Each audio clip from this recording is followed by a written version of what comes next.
Хайрла Шамлар, доброго вечора. Це остання година ефіру «Бугунь» на телеканалі ТР на сьогодні. І головна тема всіх цих 2 тижнів – нова хвиля російських репресій в Криму, зокрема викрадення 4 активістів і після того ще і першого заступника голови Меджлісу кримсько-татарського народу Нарімана Челялова. А протягом доби не було відомо 3-4 вересня, де перебувають вони. Після того, а вже 4 вересня увечері ми дізналися, що всі 5 кримських татар перебували і були викрадені ФСБшниками, окупаційною владою в Криму. Їм закидають нібито організацію диверсії на газогоні селище Перевальне. Після того ми бачили відео, які на пропагандистських своїх російських джерелах, каналах ФСБшники оприлюднили нібито зізнаннями 2 братів Ахтемових. Ми всі розуміємо, вже навіть маємо інформацію від адвокатів, що саме протягом тої доби, коли поки не було відомо, де вони перебувають, до хлопців застосовували електричний струм і інші тортури, щоб вибити ці зізнання і потім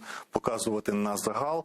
А заступник голови Меджлісу Нарімана Челялова поставили вже на облік в Кримському СІЗО як схильного до тероризму і екстремізму. Російські окупанти тримають його в спеціальному ізоляторі в Сімферополі.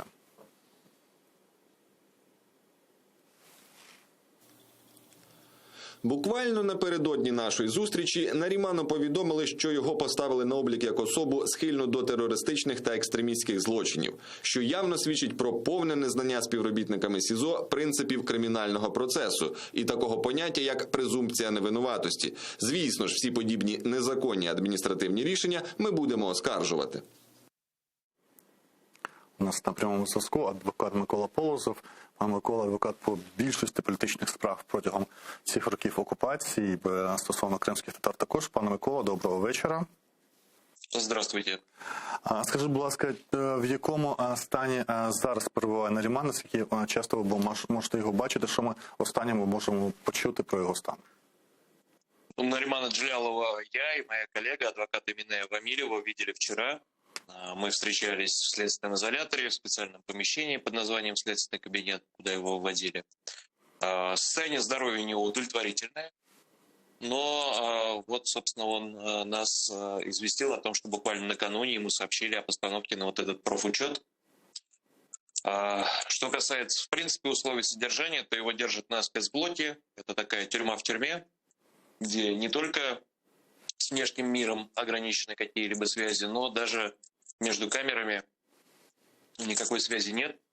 То есть люди там находятся абсолютно в изолированном состоянии.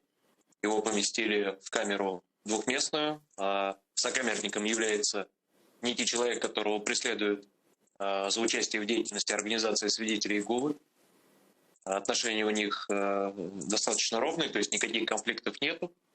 Но несмотря на то, что камера формально отвечает требованиям закона, в самой камере отсутствует холодильник, что исключает возможность хранить продукты питания скоропортящиеся.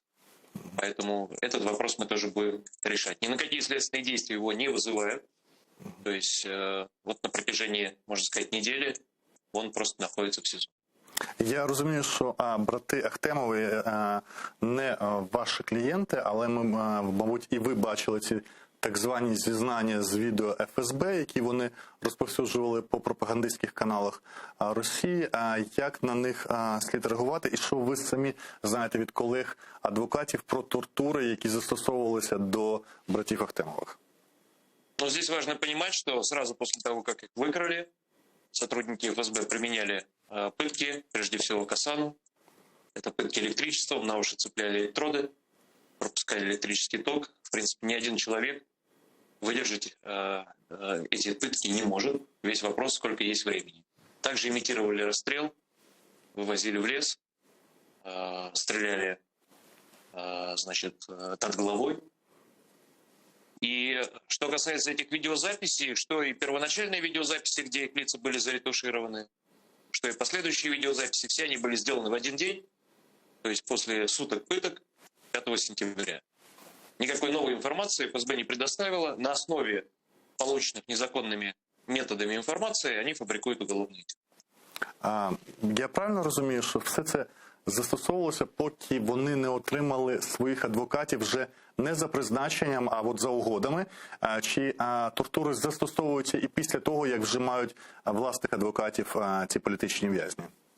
Нет, собственно, адвокатов по соглашению, независимых адвокатов не допускали, как раз для того, чтобы успеть выбить эти показания. Причем по имеющейся у меня информации, как минимум один адвокат по назначению присутствовал при проведении пыток. И на вопрос Асана, что же они делают, он сказал, что это стандартная процедура. Конечно же, в отношении этого коллеги, в кавычках, необходимо возбуждать дисциплинарное производство.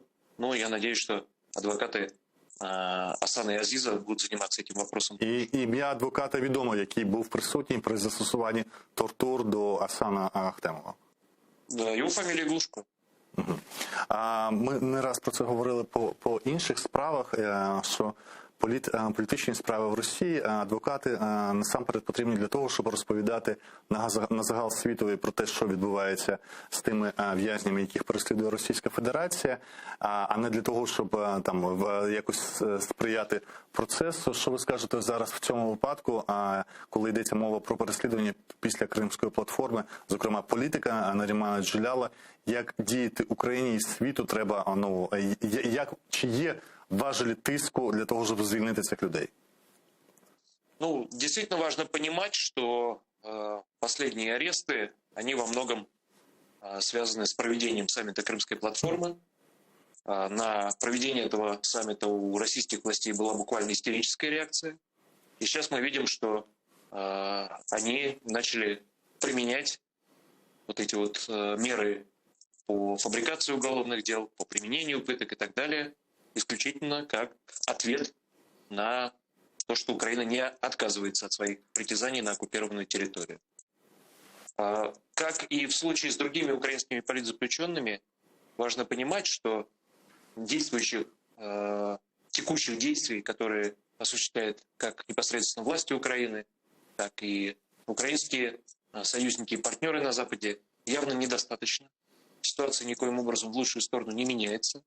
А единственный принцип, который позволяет говорить о том, что российские власти будут готовы каким-то образом освободить, обменять или иным образом выпустить из застенков политических заключенных, заключается в формировании таких условий, при которых цена удержания этих людей становится гораздо выше, чем их освобождение. Це нові санкції. Це про якісь нові санкції ви маєте на увазі? Я не хочу давать рецепты в эфире, потому что меня следующего посадят за эти рецепты. Но важно понимание самого принципа. Инструменты могут быть абсолютно различны. Но важно понимать, что Кремль понимает только позицию сил. Дякую. Це був Микола Полозов, адвокат Нарімана Джеляла, першого заступника голови Меджлісу кримськотатарського народу, якого ФСБшники викрили 4 вересня в Сімферополі. І у нас є реакція голови Меджлісу кримськотатарського народу Ріфата Чубарова на ці так звані зізнання братів Ахтемов, зізнання навколо цієї вигаданої справи російської щодо диверсії на газогоні в Привальному. Весь світ знає про те, як вибивалися показання з затриманих кримських татар, в тому числі з братів, і особливо з братів Асана і Азіза. Їх жорстоко катували, і ФСБ Путіна виявилися не лише старанними учнями гестапо Гітлера, НКВС Сталіна, але вони багато в чому перевищили тих катів ХХ століття. Ми сьогодні знаємо всі деталі, обставини, як вибивалися ці показання. Зрозуміло, що вибиваючи такі показання, російські окупанти намагаються далі компрометувати представницький орган корінного народу Криму, Меджліс кримськотатарського народу, Курултай. Але це все ніяким чином не спрацює на їхні плани. Обов'язково ці кати, ті, хто здійснював ці тортури по відношенню до Асана, до Азіза, Ахтемова, вони будуть покарані. Прийде час, в цьому немає жодних сумнівів. Ми бажаємо нашим політв'язням витримки. Ніхто їх ні в чому не буде звинувачувати, бо вони невинні, вони знали таких жорстоких фізичних тортур, які, здається, мало би хто в цьому світі витримав. Винні Путін, російські окупанти і безпосередньо ті кати, які здійснювали ці тортури. Ну, це їхні, знаєте, плани, вони не міняються для того, щоб розчавити, роздавити кримських татар. Каральні органи російських окупантів, вони намагаються максимально знищити те, що об'єднує кримських татар, а їх об'єднує любов до своєї батьківщини, до своєї мови, і їх максимально консолідує ті цілі, які вони обов'язково втілять на своїй землі, мати власну державну утвореність у вигляді національно-територіальної автономії. І все це максимально взаємопов'язується з національними інститутами кримських татар. Кримські татари настільки вони вже є такими, що не тільки звикли, а вони настільки взаємопоєднані з своєю ролью в створенні, в обранні і діяльністю національних інститутів, що росіяни думають, що такою компрометацією їм вдасться віддалити кримських татар від представницьких органів. Але життя показує вже 7 років окупації, що люди, вони дуже точно усвідомлюють те, що відбувається, і ніколи не було, і зараз не буде такої дрібненької віри в ті твердження, які говорять російські окупанти. Це була реакція голови Меджлісу кримсько-татарського народу Ріфата Чубарова. Говоримо з політологом Андрієм Ковальовим. Доброго вечора. Доброго вечора. Давайте і не забувати, окрім Нарімана Джеляла, про цих 120 майже хлопців, які йдуть по справі Хізбут Тахрір.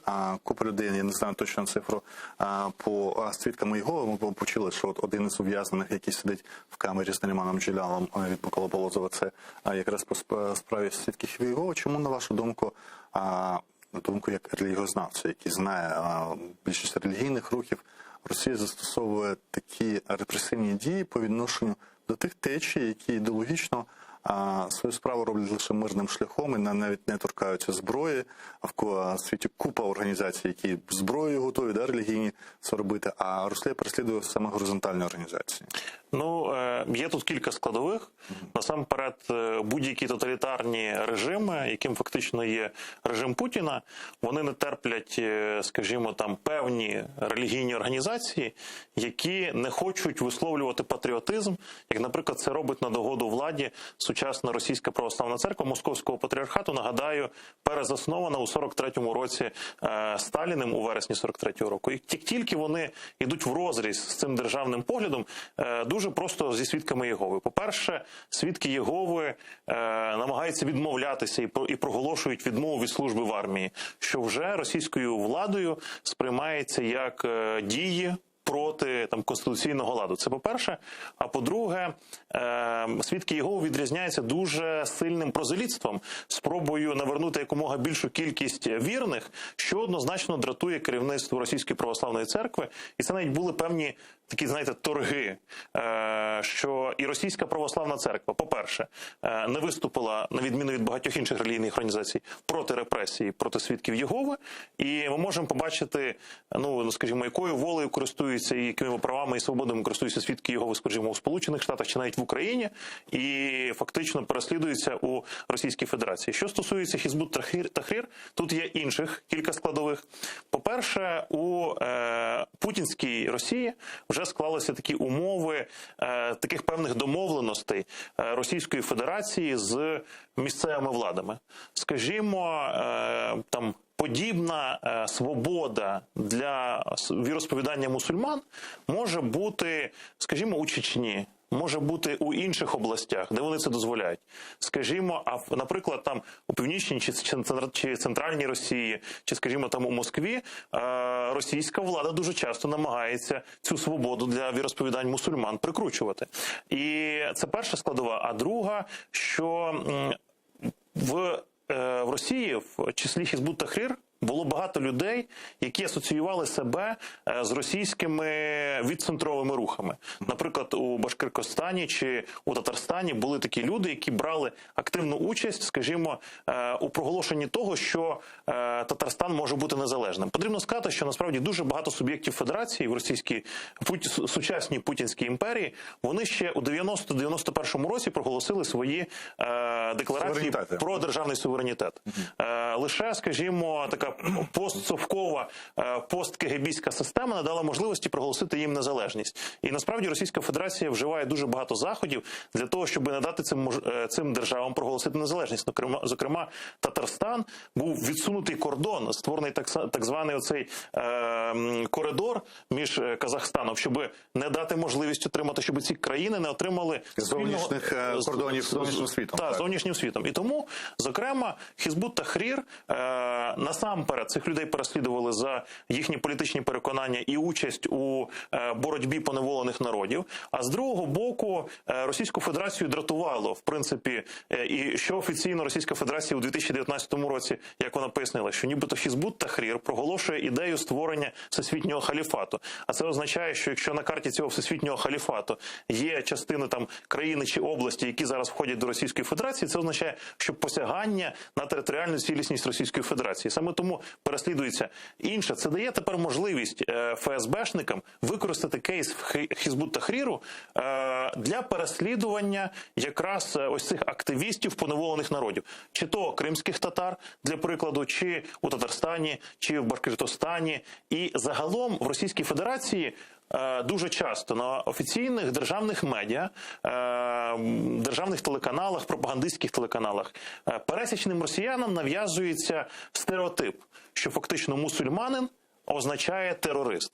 І якраз живучи з цим принципом, велика кількість пересічних росіян, ну, скажімо, які не належать до якихось релігійних організацій, чи, наприклад, належать формально до Російської православної церкви, вони дуже часто сприймають позитивно ці рішення. І путінський електорат, і це показує соціологія, в принципі, дуже часто вітає подібні затримання. Ну, ми бачимо, скажімо, по переслідуваннях Православної церкви України в Криму, да? Просто відбирають храми, там з понад 40 приходів, там храмів залишилося 3, і їх теж забирають. Ми насамперед кажемо про Євпаторію, про Сімферополь, центральний храм, бо я знаю, де він знаходиться, в нашому колишній філії Київського Енергоспу, там перебувала будівля, де був центр перебування митрополита Сімферопольського. Але тим не менше важко зараз уявити собі, що вірян Православної церкви України оголосять екстремістами.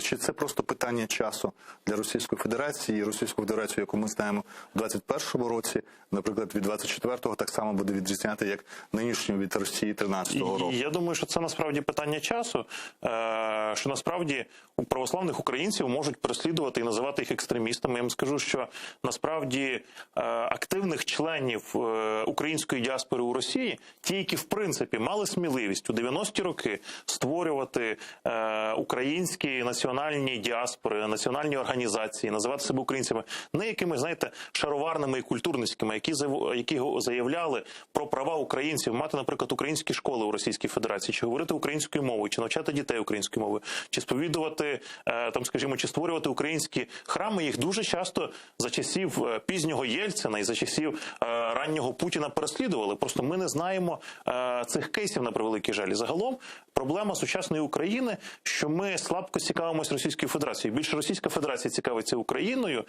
ніж ми Російською Федерацією. Тобто, насправді, моя думка, що українська влада, українські спецслужби повинні більше працювати на підтримку відцентрових рухів, на підтримку і навіть бути свого роду, знаєте, таким дипломатом, послом, голосом в міжнародній арені ось цих поневолених народів. Тому що таких поневолених народів у Російській Федерації є приблизно 40. Коли вони відчують цю підтримку в образі України, то, очевидно, це створить для Російської Федерації проблеми всередині Російської Федерації. Коли вона буде мати всередині своєї країни проблеми, тоді буде менше можливостей фінансових і, в принципі, заглядати десь за кордон і створювати проблеми для своїх сусідніх держав. І насправді я переконаний, що те, що зараз складається Російська Федерація, це путінська Росія, це насправді імперія, яка скоро розвалиться. Я сподіваюся і, в принципі, прогнозую, що ми будемо ще свідками розвалу Російської Федерації на приблизно 30-40 незалежних держав і, можливо, навіть дві конфедерації. Як мінімум, це буде конфедерація держав Північного Кавказу, і я думаю, як мінімум, це буде федерація чи конфедерація держав Вільного Ідель Уралу, де фактично ті країни, ті народи, які зараз є найбільш проактивні у боротьбі за свої права у Російській Федерації, це і у Татарстані, це, наприклад, ерзяни, вони... Давайте якраз продовжуємо про це говорити. Після того, як поговоримо на прямому зв'язку Максим Гілько, директор програм «Росія» Ради зовнішньої політики «Українська призма». Доброго вечора, пане Максиме. Доброго вечора. От пан Андрій каже, що от Україна погано знає Російську Федерацію. Україна може бути голосом поневолених народів Російської Федерації і таким чином сприяти сепаратистським відцентровим рухам Росії і спричиняти, скажімо, її швидший розвал. Що ви думаєте з цього приводу? Чи може бути проактивна позиція України в взаємодії з народами, які мають формально досі ще мають автономію свої в Російській Федерації? Я тут погоджуюсь цілком з тим, що ми справді погано знаємо Росію і справді мало дуже приділяємо уваги дослідженню її, дослідженню в тому числі її слабких сторін, не треба досліджувати її сильні сторони, досліджувати ситуацію в ній, соціальну, економічну, демографічну, регіональну, все це абсолютно згоден, що потрібно. Що стосується з приводу думок щодо там можливо відцентрових тенденцій в Росії, ну я би тут не покладав себе на те, що там Росія справді буде розпадатися найближчим часом, тому що насправді там всього кілька регіонів, де такі більш-менш, те, що я принаймні бачу по соціології, якісь більш-менш сильні відцентрові тенденції, то вони все ж таки не настільки сильні, щоб могли взяти якусь гору. По-друге, все-таки російський силовий апарат придушує всі такі потуги в зародку. По-третє, там насправді дуже мало регіонів, які можуть самостійно себе забезпечити в соціально-економічне відношення. Тому, скажімо так, на це ставку я би не робив однозначно. Плюс потрібно враховувати, що ці всі ідеї про там децентралізацію, про розпад Росії, вони не знаходять підтримки на Заході абсолютно. І якщо Україна буде продукувати таку позицію, ми не знайдемо підтримки тут своїх західних партнерів. На Заході дуже бояться. Я тут на правах модератора все ж таки скажу, якщо ми будемо прислухатися до західного світу, то пам'ятаєте, Буш навіть Литві, не тільки Україні, не радив 91-го року відокремлюватися від Радянського Союзу, тому що Радянський Союз і тоді був ядерною державою. Це абсолютно не те, що на користь Україні. По-друге, коли ви кажете, про що в Росії не так багато регіонів, дійсно, якщо ми будемо спостерігати за результатами російських виборів, що в Туві, що в Чечні, що навіть не в Москві, а в Петербурзі, в цих національних регіонах, Путін буде отримувати 99% підтримки. Але ми знаємо ситуацію трошки по цих регіонах. Наприклад, по Туві було колись дуже класне дослідження Тетяни Чорновол, яка була як журналістом, а потім в «Медузі» я колись коментував 5 років тому Іллі Азара, російського журналіста, про те, що там, наприклад, ту ж бідну Туву на кордоні з Монголією і Китаєм, її покидають росіяни, бо тувінці досі, вони були останніми приєднані в 44-му році до Росії, вони не сприймають досі російську мову. А в кожному регіоні є свої проблеми. Фіно-угорські народи найбільше втрачають знання своїх мов, тюркські більше опираються. І коли ми кажемо, що вони недостатні, якраз роль України в посиленні, самим їм недостатньо. Тому і зовнішня допомога саме і є в тому, щоб посилити ці рухи. Чому Україна не має цього робити? Дивіться, є така річ, як соціально-економічна самодостатність регіонів. В Росії регіонів, які могли би вижити поза межами Федерації Російської самостійно, так, в економічному навіть плані. Тут не можна порівняти ситуацію близько з тим, що було в Україні, в радянських республіках, навіть при тому, що все рівно були дуже пов'язані між собою економіки всіх республік, і дуже болісно і доволі тяжко відбувалося розлучення. Україна, власне, досі не розлучилася остаточно з Росією. Ми знаємо, що досі 10 мільярдів у нас торговельний оборот ще за минулий рік. Це при тому, що у нас війна йде і нібито ми за логікою взагалі не повинні торгувати. Але при цьому все рівно Радянські республіки ще порівняно з тим, як всередині Росії, її республіки, її так, округи федеральні, взаємопов'язаність між ними настільки сильна, що економічно кожен з них окремо існувати не може. Тому там відцентрові тенденції можуть бути, але вони переважно сильні на тому ж Північному Кавказі. Ми пам'ятаємо, як Росія придушила повстання в Ічкерії, так, в Чечні.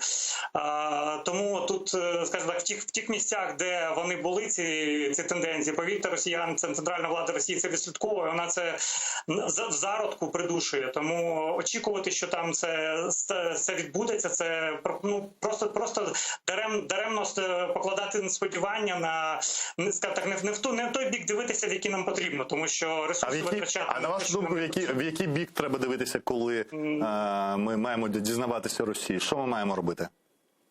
Ми повинні однозначно вивчати все, що відбувається, само собою, але ми не повинні покладати марних надій на те, що не може бути реалізовано. Ми повинні посилювати свою державу, ми повинні дивитися, як є слабкості в Росії, які так ми можемо використовувати, але при цьому, скажімо так, не ставити питання про те, що... Добре, які слабкості є Росії, які ми можемо використовувати? У нас є постійні політв'язні, у нас є тиск на людей проукраїнських в Криму і кримських татар. Які є слабкості Росії, на які ми можемо використовувати тут?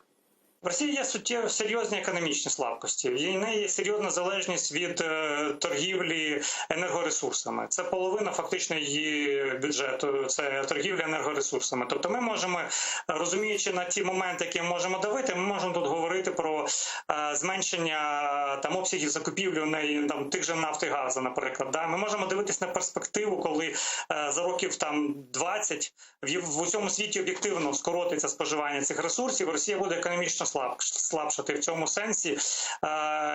У неї буде менше ресурсів йти на те, щоб підтримати ті самі свої збройні сили. Ми можемо дивитися на соціальне невдоволення населення тим, що у них уже 10 років падає рівень життя. У них справді це почалося ще навіть до вторгнення в Україну. Після вторгнення почало суттєво падати. Тобто інформаційну роботу проводити в цьому плані, показуючи людям те, що витрати російські на її військові авантюри за кордоном кладуться на їхні гаманці, вони від цього стають біднішати. Оце це те, що ми можемо з цим працювати.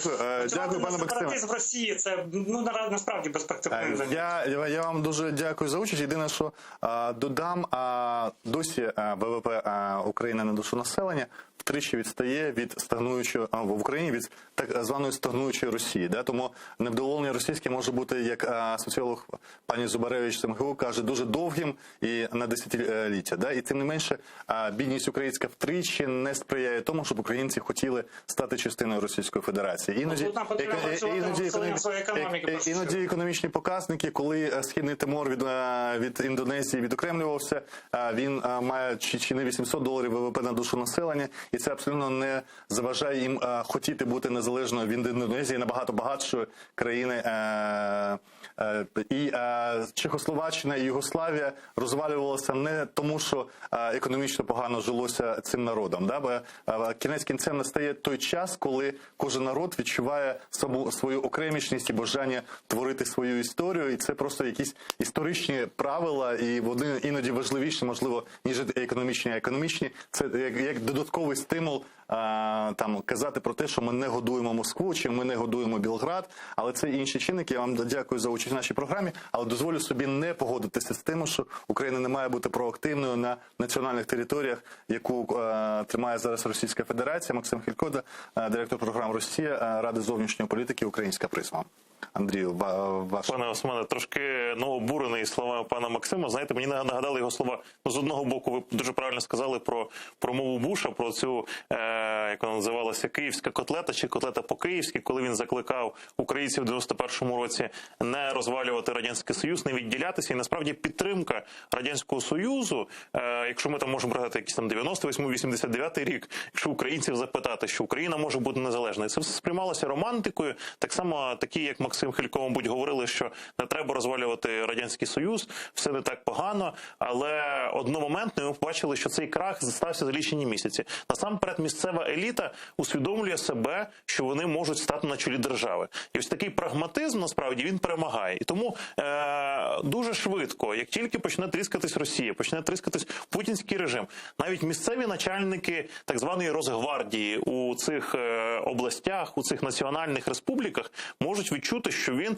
буде завтра не начальником Росгвардії по Мордовській області, а він стане начальником, умовно кажучи, гвардії нового Ерзяньмастера. І, очевидно, такий прагматизм в серцях цієї еліти може перемогти. Вони дуже швидко самі можуть очолити цей процес за розвал путінської Росії, як, наприклад, це робили на місцевому рівні тут той самий Кравчук, а я нагадаю, що до того він був якось там, здається, другим секретарем Української Радянської Соціалістичної Республіки по ідеології. Тобто, очевидно, що ідея незалежних національних республік у Російській Федерації може перемогти, і для цього є всі підстави. А щодо корисних копалин чи забезпечення себе, як тільки Татарстан усвідомить, що він може перестати годувати Російську Федерацію, і насправді у Татарстана є всі шанси стати новою Саудівською Аравією. Або великою за територією Якутії, де живе лише мільйон населення, з такими ресурсами, де вони, от Еміратами можуть стати, до речі, Якутія, да? Але я нагадаю також про те, що напередодні розвалу Радянського Союзу всі переконували, що як тільки Естонія відділиться від Радянського Союзу, Естонія не зможе вижити, тому що мінімальні корисні копалини, погано розвинена промисловість, і казали, що Естонія це буде взагалі ізгой Центральної Європи. Але ми побачили, як Естонія перепрофілювала свою економіку. Як Естонія почала співпрацювати з державами Скандинавії, і зараз я був в Естонії, естонці не усвідомлюють себе балтійцями, вони усвідомлюють себе нордіком, вони усвідомлюють себе фактично скандинавською державою. Тому такий дуже поверховий аналіз пана Максима, але якщо повертатися також і до ось цього кейсу арешту кримсько-татарських активістів, фактично репресій кримсько-татарських активістів, арешту і переслідування учасників Меджлісу, ви знаєте, я спілкувався свого часу ще коли теперішній міністр закордонних справ був послом України у ПАРЄ. Він колись сказав мені дуже мудру річ. Він каже, ти знаєш, що для України геополітично кримсько-татарський кейс – це найдієвіший кейс. І тому зараз Російська Федерація докладає всіх зусиль, щоб знищити цей кримсько-татарський кейс, особливо після Кримської платформи. Їм зараз життєво необхідно показати світовій спільноті, що кримські татари – це терористи.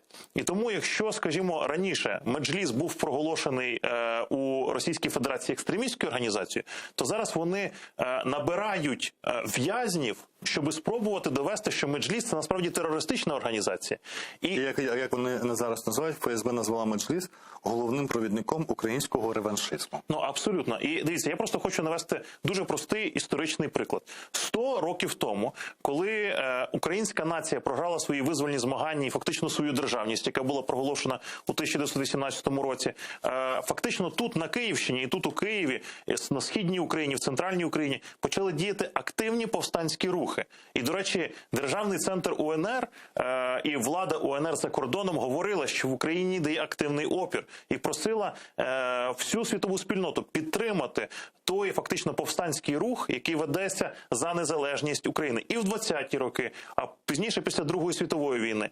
І тоді, під час перших визвольних змагань, під час Другої світової війни, завдання Совєтського Союзу було переконати всю спільноту, що насправді це ніякі не повстанці, не боротьба за незалежність, а це насправді терористи, бандити. І з того часу у лексиконі совєтських НКВДистів з'явилося слово «бандит». Я нагадаю вам, що і борців за незалежність України в 20-ті роки, і в 40-ві, і 50-ті роки називали бандитами. Тому просто Російська Федерація зараз намагається змінити картинку, що це не кримські кримські татари і не українці борються за визволення Криму, а що це якісь терористи. І насправді таким чином, фактично повісячи на них ярлик, отак от заклеймувавши їх, вони намагаються підірвати легітимність їхньої боротьби. Ось на це спрямовані зараз зусилля фактично російського терористичного окупаційного режиму у Криму. І спроба, я, на жаль, але мушу прогнозувати, що за рік ми можемо побачити гучний процес, коли Меджліс буде проголошений терористичною організацією. І будь-які... Тобто недостатньо, що вони оголосили його екстремістською організацією. А потрібно буде, на їхню думку, проголосити її терористичною організацією, щоб, в принципі, будь-яка поява лідерів Меджлісу, навіть якщо вони будуть у статусі народних депутатів, поява на міжнародних форумах, Росія завжди буде вимагати через свої посольства вилучити представників Меджлісу з офіційних делегацій або вилучити їх з міжнародних форумів. Скажімо, це може бути парламентська асамблея Ради Європи. І Російська Федерація буде висловлювати там свій протест проти участі, даруйте в лапках, терористів у цьому міжнародному форумі. Тому фактично зараз це робить Російська Федерація. І єдиний прогноз тут тільки, що українські дипломати повинні працювати на випередження і роз'яснювати міжнародній спільноті і на всіх міжнародних форумах пояснювати, що це тільки спроба Російської Федерації викривити реальну картинку і реальну ситуацію у Криму. Дякую, Андрій Ковальов, релігієзнавець і кандидат політичних наук. Говорили про останні репресії в Криму і про те, як має діяти Україна, до речі, не тільки по захисту тих, кого Росія зараз переслідує, це кримських татар, а як взагалі має вивчати Україна Російську Федерацію і, можливо, підтримувати відцентристські рухи вже і діяти проактивно на території Російської Федерації. Це був Бугунь, далі новини Заман на АТР.